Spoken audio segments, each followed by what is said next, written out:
So our third excellent speaker is Graham Jenkinson. Graham's been working on security and privacy for over 20 years now, both in academia and in industry, and he's currently with Capabilities Limited. Over to Graham. Hello everybody, I'm Graham. I work for Capabilities Limited. We're a company that does applied research and commercialization around Cherry. Today I'm going to talk to you about my work on porting Chromium and V8 to Morello. This is part of a wider project developing an open source desktop for Morello, and probably most of you have either seen that desktop or used it at some point. So just to make sure we're on the same page, what is Chromium? It's an open source web browser, and it's used as the basis for a number of commercial web browsers that we use day to day, things like Google Chrome, Microsoft Edge, and you also find it in application frameworks such as Electron. So why do we want to port Chromium to Morello? To some extent because it's there. It's a hard challenge. But I think in reality, the reasons are a bit deeper than that. When we think of what we do with web browsers, we do all sorts of stuff. We buy things. I filled in a tax return. I did all sorts of stuff. So we process all sorts of security and privacy sensitive data on web browsers. But these environments are also very, very complicated, multi-million lines of code, and they're rich in vulnerabilities. So they're a real target. And if we can improve the security of web browsers, we can deliver like real substantive gains for end users. And a number of research projects have attempted to do that. And what they really end up being is this compromise. They provide some stronger security benefits, but they compromise compatibility with real-world websites. And what we want is a web browser that people use every day, but with those security benefits. Also, Chromium is extremely large. It's in that tens of millions of lines of code, and things have been ported to Cherry, like operating system kernels. But this is probably like the largest application that I'm aware of that anybody's ever attempted to port to Cherry C and C++. And I think that by doing that, we're going to learn valuable things about that porting process, and really hopefully be able to help validate that underlying proposition that Cherry offers a route for these types of legacy programs written in unsafe languages towards providing memory safety for them. And the final thing is that because Chromium is such a target for attackers, it already has a security model. But that security model has several trade-offs. And you particularly find that on mobile platforms where the isolation is in some way compromised to meet the resource constraints of those platforms. So we would like to really go back and kind of revisit that model and see whether Cherry can provide some different ways of looking at that. So there's all sorts of challenges here, and I tend to think of them as a mix between these intrinsic factors, these things that are just like part of the job of making a web browser Cherryfied. But we've also got all of these extrinsic factors that are about doing that on a research and development platform like Morello.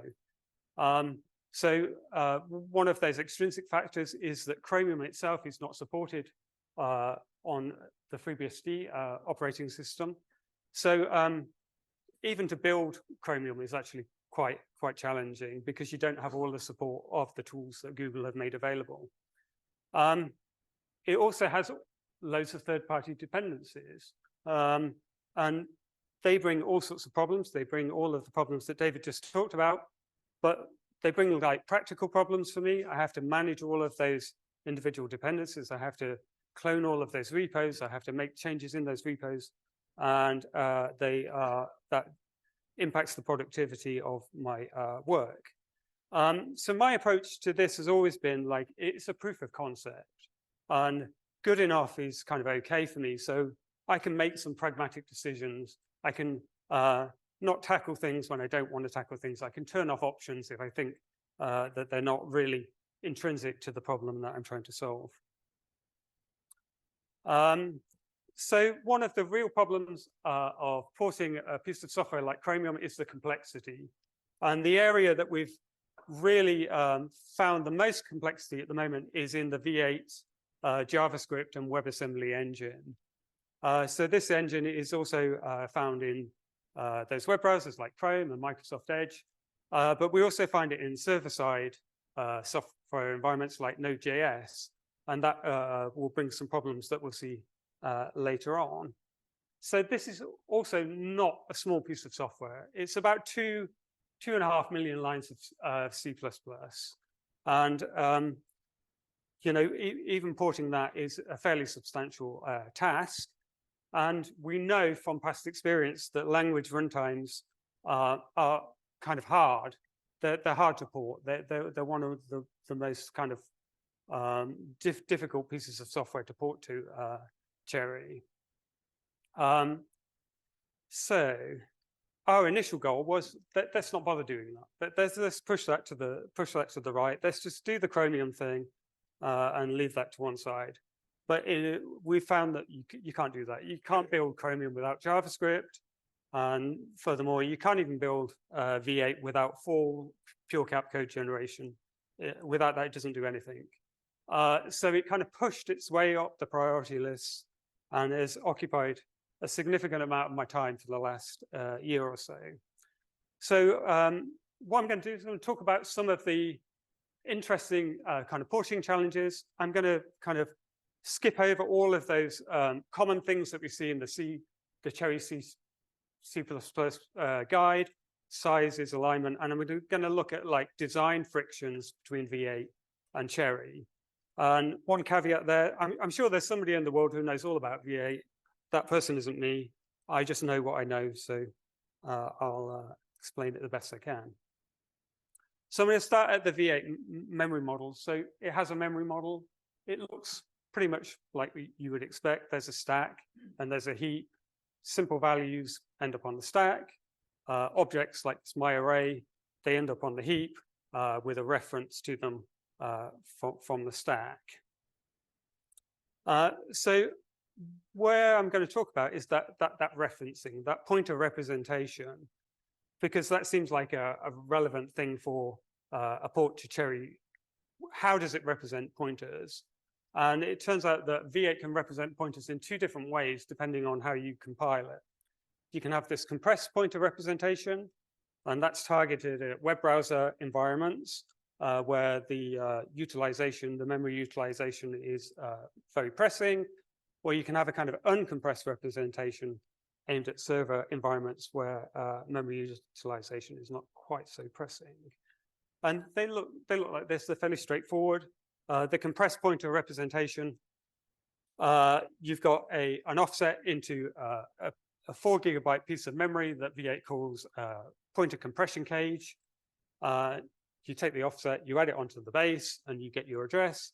On the uncompressed pointer representation, you just have a pointer, and it just points to there. So our main focus of work has been on this compressed pointer representation, and that's because that's the thing that's used in browsers.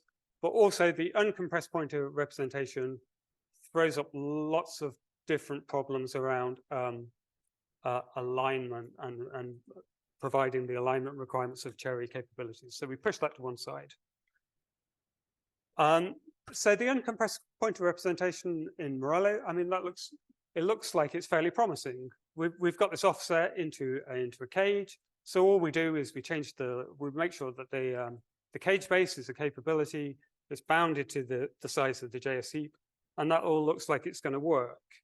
But what we found is that there are some problems there, because on the JS heap, they store other pointer types. They store pointers back from JavaScript objects back into C++ data structures. And that gives us a problem because that heap cannot meet the alignment requirements of a capability. So that is not going to work. But there's no problem in computer science that can't be solved by another layer of indirection.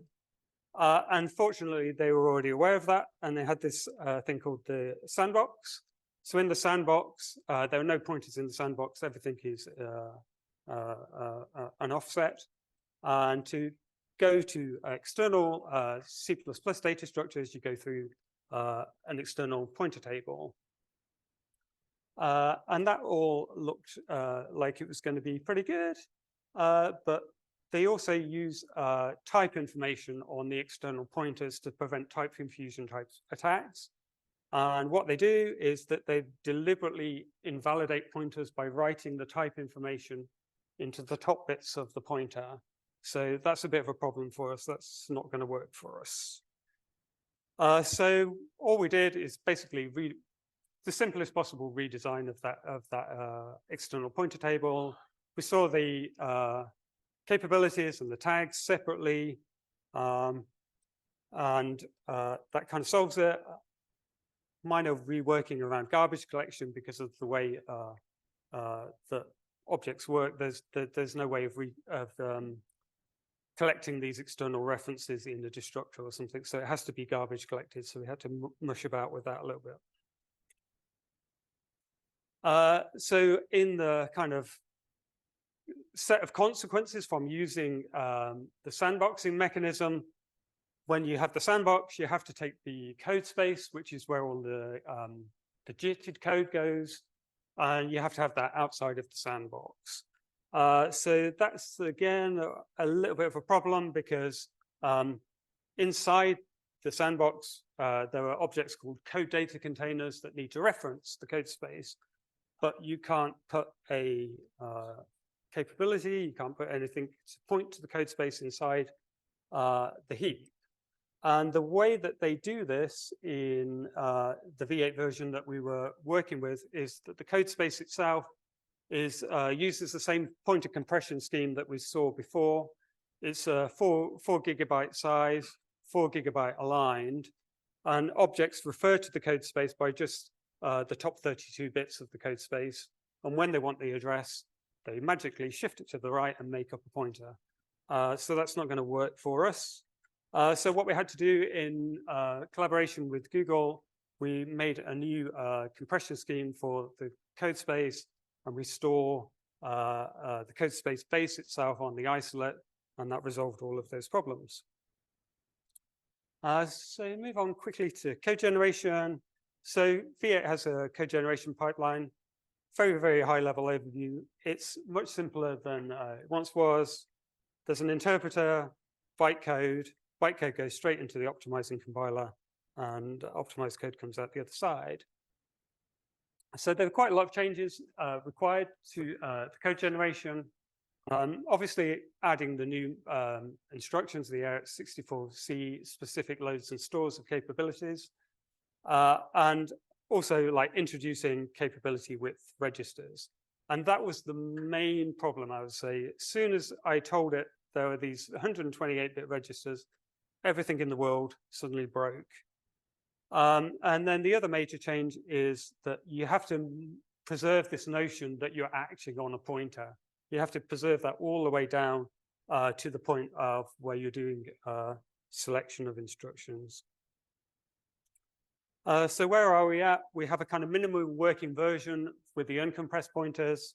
Compressed pointers is a work in progress. And what we'd still like to do is like analyze what we've got. What are the security and performance implications of what we've done? So I'll move on quickly to Chromium. So Chromium is still a work in progress. It's very large. It's about 50,000 objects to build Chromium.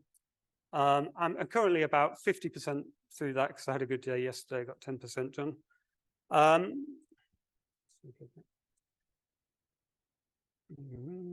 Yeah, so I've ported lots of the third-party dependencies, things like tracing frameworks, graphics, all of that stuff.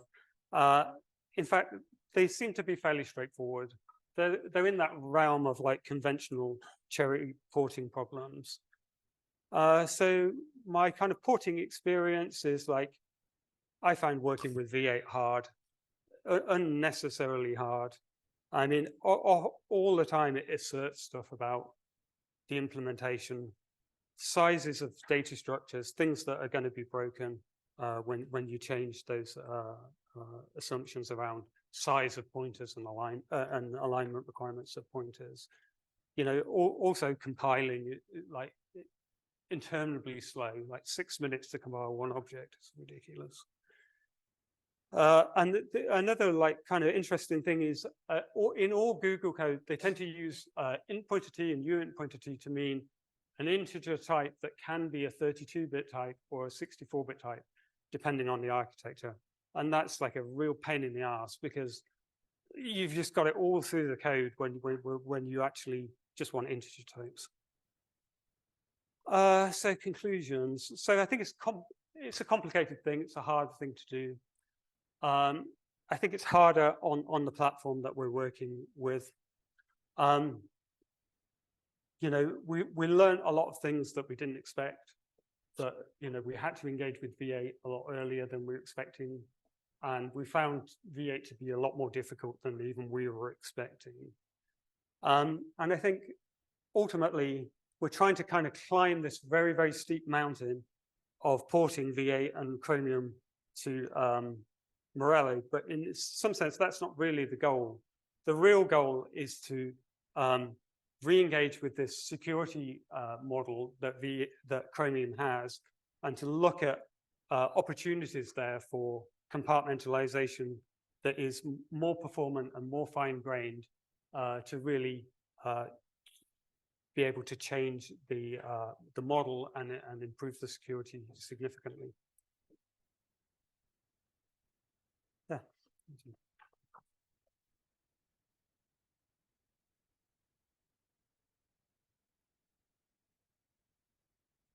Thank you, Graham. Are there any questions? Yes. Kind of hinting at it, I think your last bullet point, but to what extent are you fighting against code base that's been written,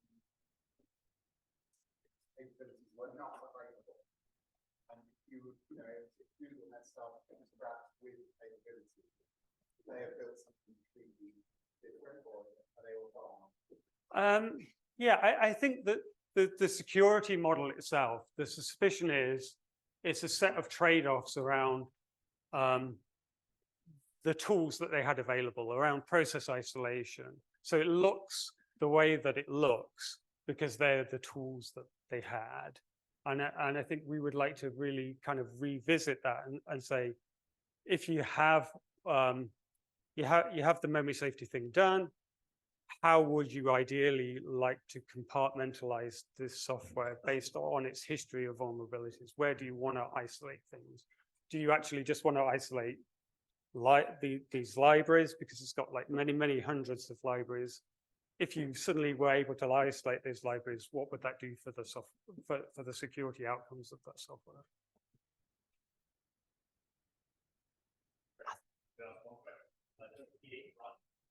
Pardon? So V8 does run, yeah, and it can execute simple JavaScript, but still getting some tag losses through code generation. I think in the interest of time, we'll wrap up there. Thank you very much, Graham.